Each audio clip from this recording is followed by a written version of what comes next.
കൊട്ടാരക്കരയിലെ UDF സ്ഥാനാർത്ഥി ഐഷ പോറ്റിക്ക് വേണ്ടി Kodikunnil Suresh MP പ്രചാരണത്തിനിറങ്ങുകയാണ്. അവസാന മണിക്കൂറുകളിലൂടെ കടന്നു പോവുകയാണ്. CPM-ന്റെ പ്രതീക്ഷ എന്ന് പറയുന്നത് സെഞ്ചുറി തികയ്ക്കുമെന്നുള്ളതാണ് ഇത്തവണ. എന്താണ് പറയാനുള്ളത്? CPM-ന്റെ പ്രതീക്ഷ ഒരിക്കലും നടക്കാൻ പോകുന്നില്ല. സെഞ്ചുറിയും ഉണ്ടാകത്തില്ല. കഴിഞ്ഞ പ്രാവശ്യത്തേക്ക് പാർലമെന്റ് തെരഞ്ഞെടുപ്പിലും അതുപോലെ തന്നെ ലോക്കൽ ബോഡി ഇലക്ഷനിലും അവർക്കുണ്ടായ ദയനീയ പരാജയം, അതിനേക്കാൾ ദയനീയ പരാജയമായിരിക്കും നിയമസഭാ തെരഞ്ഞെടുപ്പിൽ അവർ നേരിടാൻ പോകുന്നത്. കൊട്ടാരക്കരയിൽ ശക്തമായിട്ടുള്ള പോരാട്ടം, അതായത് ത്രികോണ പോരാട്ടം പ്രതീക്ഷിക്കുന്ന മണ്ഡലമാണ്. അപ്പോൾ എങ്ങനെയാണ് UDF-ന്റെ ഒരു പ്രതീക്ഷ? കൊട്ടാരക്കരയിൽ UDF നല്ല ഭൂരിപക്ഷം ജയിക്കും. അഡ്വക്കേറ്റ് ഐഷ പോറ്റി UDF-ന്റെ സ്ഥാനാർത്ഥിയായി ഇവിടെ മത്സരിക്കുമ്പോൾ തീർച്ചയായും ഞങ്ങൾക്ക് വലിയ പ്രതീക്ഷയാണുള്ളത്. ജനപ്രിയ സ്ഥാനാർത്ഥിയാണ്. എല്ലാ വിഭാഗം ആളുകളുടെയും പിന്തുണ അവർക്കുണ്ട്. അതുകൊണ്ട് തന്നെ ഐഷ പോറ്റി വൻ ഭൂരിപക്ഷത്തിൽ കൊട്ടാരത്തിൽ വിജയിക്കുമെന്നുള്ള കാര്യത്തിൽ ആർക്കും സംശയമില്ല. ഇടതുപക്ഷത്തിനും സംശയമുണ്ടെന്ന് തോന്നുന്നില്ല. കൊട്ടാരക്കരയിൽ ഉൾപ്പെടെ എന്തൊക്കെയാണ് അനുകൂല ഘടകങ്ങളാകുമെന്ന് പ്രതീക്ഷിക്കുന്നത്? കേരളത്തിൽ UDF-ന് പൊതുവെ അനുകൂലമായ അന്തരീക്ഷമുള്ളത്. ഇടതുപക്ഷ ജനാധിപത്യത്തിൻ്റെ 10 വർഷത്തെ ഭരണം എന്നേക്കുമായി അവസാനിപ്പിക്കണമെന്ന് ആഗ്രഹിക്കുന്ന ആളുകളാണ് കൊട്ടാരക്കരയിലുമുള്ളത്. അതുകൊണ്ട് തന്നെ ഭരണവിരുദ്ധ വികാരം വളരെ ശക്തമായി തന്നെ കൊട്ടാരക്കരയിലുണ്ട്. കേരളത്തിൻ്റെ ധനകാര്യമന്ത്രി എന്ന നിലയിൽ സമ്പൂർണ്ണ പരാജയമായിരുന്നു ബാലഗോപാൽ. സർക്കാർ ജീവനക്കാർക്ക് ഒരു നയാ പൈസ ശമ്പളം വർദ്ധിപ്പിച്ചു കൊടുത്തില്ല. അതുപോലെ സർക്കാർ സർവീസിന് പിരിഞ്ഞ പെൻഷൻകാരോട് ക്രൂരതയാണ് കാണിച്ചത്. ആശാ വർക്കർമാർ 265 ദിവസം സെക്രട്ടറി മുന്നിൽ സത്യാഗ്രഹം നടത്തിയിട്ട് ഈ മന്ത്രിക്ക് ഒരു കരുണയുടെ ഒരു അംശം പോലും ഇല്ലാതായിരുന്നു. ഇതൊക്കെ തന്നെ കൊട്ടാരക്കരയിലാണ് ചർച്ച ചെയ്യപ്പെടുന്നത്. 10 വർഷക്കാലത്തെ ഇടതുപക്ഷ ഭരണത്തിൻ്റെ ദുർഭരണം ചർച്ച ചെയ്യപ്പെടുന്നത് കൊട്ടാരക്കരയിലാണ്. അതുകൂടാതെ കേരളത്തിൻ്റെ ഖജനാവ് 1 ലക്ഷം കോടിയിൽ നിന്ന് 6 ലക്ഷം കോടി കടബാധ്യതയിലേക്ക് എത്തിച്ച ധനകാര്യമന്ത്രിയാണ് കൊട്ടാരക്കര മത്സരിക്കുന്നത്. അതുകൊണ്ട് തന്നെ കേരളത്തിൽ ആദ്യം നോക്കുന്ന ഇടതുപക്ഷ മുന്നണി മന്ത്രിസഭയിലെ മന്ത്രിയായിരിക്കും ബാലഗോപാൽ എന്ന കാര്യത്തിൽ യാതൊരു സംശയമില്ല. കാരണം ഇത്രയും പരാജയപ്പെട്ട ഒരു ധനകാര്യമന്ത്രി കേരളം കണ്ടിട്ടേയില്ല. അവസാന ദിവസങ്ങളിൽ വ്യക്തിപരമായിട്ടുള്ള പല ആക്ഷേപങ്ങളും വിമർശനങ്ങളും ഒക്കെ ഉയർന്നു വന്ന ഒരു മണ്ഡലം കൂടിയാണ്. ശ്രീമതി ഐഷ പോറ്റി കോൺഗ്രസിൽ ചേർന്ന നാൾ മുതൽ ഇവർക്കെതിരെ സൈബർ ആക്രമണം നടക്കുന്നുണ്ട്. ഇതെല്ലാം തന്നെ MLA കൂടിയായ മന്ത്രി ശ്രീ ബാലഗോപാലിൻ്റെ അറിവോടും സമ്മതത്തോടും കൂടിയാണ് ഈ CPM സൈബറുകൾ നമ്മുടെ UDF സ്ഥാനാർത്ഥി ഐഷ പോറ്റിക്കെതിരായിട്ടുള്ള ആക്രമണങ്ങൾ അഴിച്ചുവിട്ടത്. വളരെ മോശമായ തരത്തിലുള്ള ഭാഷകൾ ഉപയോഗിച്ചാണ്, ഒരു സ്ത്രീ എന്ന പരിഗണന പോലും കൊടുക്കാതെയുള്ള ആക്രമണങ്ങളാണ്. ഇത് തടയുവാനോ ഇത് അവസാനിപ്പിക്കാനോ മന്ത്രി ബാലഗോപാൽ തയ്യാറായില്ലെന്ന് മാത്രമല്ല, അത്തരം സൈബർ പോരാളികൾക്ക് CPM-ൻ്റെ സൈബർ പോരാളികൾക്ക് എന്തും പറയാനുള്ള ലൈസൻസ് അദ്ദേഹം നൽകിയിരുന്നു എന്നുള്ളതാണ് ഏറ്റവും ഖേദകരമായ വസ്തു. അദ്ദേഹം അത് തിരുത്തേണ്ടതായിരുന്നു. ഐഷ പോറ്റിയെ പോലെയുള്ള ജനസമിതിയുള്ള 3 പ്രാവശ്യം MLA ആയിരുന്ന കൊട്ടാരക്കരയിലെ സ്ത്രീ സമൂഹം ഉൾപ്പെടെയുള്ളവർ എതിരാളികൾക്ക് പോലും വ്യത്യസ്തമായ അഭിപ്രായമില്ലാത്ത ഒരു നിയമസഭാ സാമാജികയായിരുന്നു. അവർക്കെതിരെ ഇത്രയും മോശമായ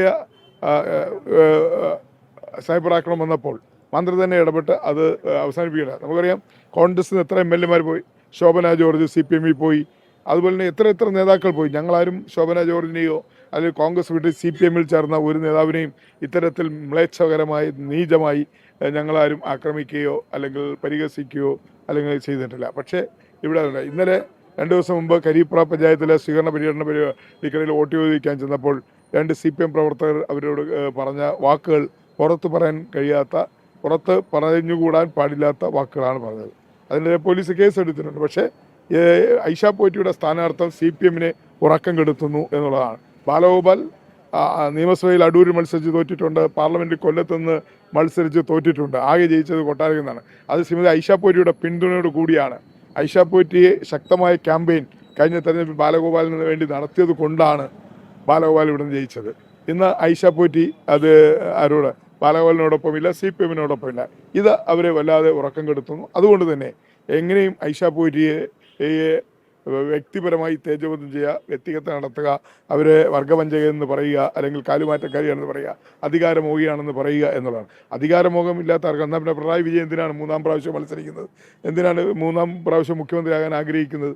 എന്തിനു വേണ്ടിയാണ് ഇത്രയും 80 വയസ്സായ പിണറായി വിജയൻ മത്സരിക്കുന്നത്? അപ്പോൾ പിണറായി വിജയൻ ഇതൊന്നും ബാധകമല്ലേ? പ്രായം ബാധകമല്ലേ? അല്ലെങ്കിൽ ടേം ബാധകമല്ലേ?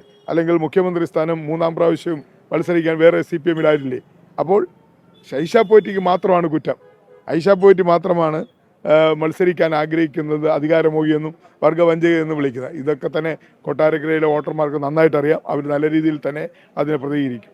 എൻ ബാലഗോപാലിന്റെ ഭൂരിപക്ഷം കുറച്ച കോൺഗ്രസിന്റെ സ്ഥാനാർത്ഥിയാണ് ഇന്നിപ്പോൾ BJPയുടെ സ്ഥാനാർത്ഥി. അത് ഏതെങ്കിലും തരത്തിൽ വെല്ലുവിളിയാകും? ഒരു തരത്തിലും ബാധിക്കില്ല. കോൺഗ്രസിനെ സംബന്ധിച്ചിടത്തോളം ഒരു തരത്തിലും ബാധിക്കത്തില്ല. ഞങ്ങൾ പോരാട്ടം നടത്തിയാണ്, അല്ലാതെ ആ സ്ഥാനാർത്ഥിയുടെ മികവ് കൊണ്ടോ മെച്ചം കൊണ്ടോ അല്ല ഭൂരിപക്ഷം ബാലഗോപാലിന്റെ ഭൂരിപക്ഷം കുറയ്ക്കും. ബാലഗോപാലിന്റെ ഭൂരിപക്ഷം കുറയ്ക്കാൻ കഴിഞ്ഞത് കൊട്ടാരക്കരയിലെ UDF പ്രവർത്തകരും ആത്മാർത്ഥമായി പ്രവർത്തിച്ച് അതുകൊണ്ട് മാത്രമാണ്. അല്ലാതെ ഒരിക്കലും ആ സ്ഥാനാർത്ഥിയുടെ മെച്ചം കൊണ്ടോ മികവ് കൊണ്ടോ അല്ല ബാലഗോപാലിന്റെ ഭൂരിപക്ഷം കുറച്ചത്. അല്ലെങ്കിൽ ഭൂരിപക്ഷം ബാലഗോപാലിനെ ശക്തമായ പോരാട്ടത്തിലൂടെ മറ്റ് LDF സ്ഥാനാർത്ഥിക്ക് ലഭിച്ച ഭൂരിപക്ഷം കിട്ടാതെ പോയതിന് കാരണം ആ സ്ഥാനാർത്ഥിയുടെ മികവ് കൊണ്ടല്ല, UDF ഇവിടെ ഒറ്റക്കെട്ടായി പ്രവർത്തിച്ചു എന്നുള്ളത് കൊണ്ടാണ്. പക്ഷേ ജയിക്കാൻ കഴിഞ്ഞില്ല. കൊട്ടാരക്കര അസംബ്ലി മണ്ഡലം എപ്പോഴും നേരത്തെ പുതിയ ഈ ഡീലിമിറ്റേഷൻ മണ്ഡലങ്ങളുടെ പുനഃക്രമീകരണം വന്നപ്പോൾ LDFന് മുൻതൂക്കമുള്ള മണ്ഡലമാണ്. ആ മണ്ഡലത്തിൽ ആണ് ഞങ്ങൾ ശക്തമായ പോരാട്ടം നടത്തിയത്. തീർച്ചയായും ഇത്തവണ ഈ നിയോജകമണ്ഡലം തിരിച്ചു പിടിക്കാൻ UDFന് ആഗ്രഹമുണ്ട്. നടത്തിയ സർവേകളിലെല്ലാം തന്നെ ശ്രീമതി ഐഷ പോറ്റി സ്ഥാനാർത്ഥിയായി വന്നാൽ ഈ മണ്ഡലം UDFന് തിരിച്ചു കിട്ടും എന്നുള്ള സർവേകളിലൂടെയാണ് ഐഷ പോറ്റി മാഡത്തിനെ ഞങ്ങൾ UDF സ്ഥാനാർത്ഥിയായി തീരുമാനിച്ചു. മണ്ഡലത്തിലെ പ്രചാരണത്തിൽ MPയുടെ അഭാവം അതൊരു ഘട്ടത്തിൽ LDF ചർച്ച ചെയ്തിരുന്നു. അത് കാരണം അത് വലിയ തമാശയാണ്. കാരണം MP പ്രചാരണത്തിനില്ല എന്ന് പറയുന്നത് വലിയ തമാശയാണ്. അങ്ങനെയെങ്കിലും 10 വോട്ട് കിട്ടാൻ വേണ്ടിയാണ് CPI ശ്രമിക്കുന്നത്. അതൊക്കെ അവരുടെ ദിവാസ്വപ്നം മാത്രമാണ്. എൻ്റെ നേതൃത്വത്തിലാണ് ഇവിടെ തെരഞ്ഞെടുപ്പ് പ്രവർത്തനം നടത്തുന്നത്. ഇതിൻ്റെ മുന്നിൽ നിന്ന് ഈ തെരഞ്ഞെടുപ്പ് പ്രവർത്തനം നേതൃത്വം നൽകുന്നത് MP എന്ന നിലയിൽ ഞാനാണ്. ഇവിടെ മാത്രമല്ല, മാവേലിക്കൽ ലോക്സഭ മണ്ഡലത്തിലെ 7 അസംബ്ലി മണ്ഡലങ്ങളിലും ഓടി നിന്ന് 7 സ്ഥാനാർത്ഥികളും ജയിപ്പിക്കാനുള്ള എല്ലാ പ്രവർത്തനങ്ങൾക്കും നേതൃത്വം. എനിക്ക് തെരഞ്ഞെടുപ്പ് ഒരു ഹരമാണ്. UDFനെ സംബന്ധിച്ചിടത്തോളം UDFിൻ്റെ വിജയത്തിന് വേണ്ടി ഓടി നടക്കുക എന്നുള്ളത്, തെരഞ്ഞെടുപ്പ് എന്ന് പറഞ്ഞാൽ അതൊരു ആഘോഷമാണ്. എന്നെ സംബന്ധിച്ചിടത്തോളം 10 തെരഞ്ഞെടുപ്പുകളിൽ മത്സരിച്ച ഒരു ലോക്സഭാ അംഗമാണ് ഞാൻ. അതുകൊണ്ട് തന്നെ UDFിൻ്റെ സ്ഥാനാർത്ഥികളെ ജയിപ്പിക്കുന്നതിന് വേണ്ടി ഓടി നടക്കുന്നു. കൊട്ടാരക്കരയിൽ കൂടുതൽ സമയം ചെലവഴിച്ച് UDFിൻ്റെ സ്ഥാനാർത്ഥിയെ വിജയിപ്പിക്കാനുള്ള പരിശ്രമത്തിലാണ്. അതുകൊണ്ട് തന്നെ ഐഷ പോറ്റിയെ ജയിക്കും, നല്ല ഭൂരിപക്ഷം ജയിക്കും. ഇതിൽ അവസാനഘട്ട പ്രചാരണത്തിലാണ് കൊട്ടാരക്കരയുടെ UDF സ്ഥാനാർത്ഥി ഐഷ പോറ്റിയും ഉള്ളത്. അവസാന മണിക്കൂറുകളിൽ പരമാവധി വോട്ട് ഉറപ്പിക്കാനുള്ള ഓട്ടത്തിലാണ്. തീർച്ചയായിട്ടും എല്ലാവരെയും കഴിയാവുന്നത്ര നേരിൽ കാണാനുള്ള ഒരു പരിശ്രമമാണ് നടത്തിക്കൊണ്ടിരിക്കുന്നത്. മണ്ഡലം വളരെ വലുതായതുകൊണ്ട് വീടുകളിലെത്തി കാണാൻ നമുക്ക് പറ്റില്ലല്ലോ. അപ്പം പരമാവധി പബ്ലിക് പ്ലേസിലും ബാക്കിയുള്ള ജംഗ്ഷനുകളിലും ഒക്കെ ചെന്നും ആൾക്കാർ കൂടുന്നിടത്തും ഒക്കെ പോയി പരമാവധി നേരിട്ട് കണ്ട് വോട്ട് ചോദിക്കുന്ന ഒരു പരിശ്രമത്തിലാണ് ഞങ്ങളുള്ളത്. എന്തായാലും കൊട്ടാരക്കരയിൽ ത്രികോണ പോരാട്ടം നടക്കുന്ന ഒരു മണ്ഡലം കൂടിയാണ്. 3 സ്ഥാനാർത്ഥികളും ശക്തമായിട്ടുള്ള പോരാട്ടം നടത്തുകയാണ്. ആർക്ക് അനുകൂലമായിട്ടായിരിക്കും ജനം വിധി എഴുതുക, അത് നമുക്ക് കാത്തിരുന്ന് തന്നെ കാണേണ്ടതാണ്. ക്യാമറമാൻ രാജകിരണിനൊപ്പം സൂര്യ ഗായത്രി, 24 കൊല്ലം.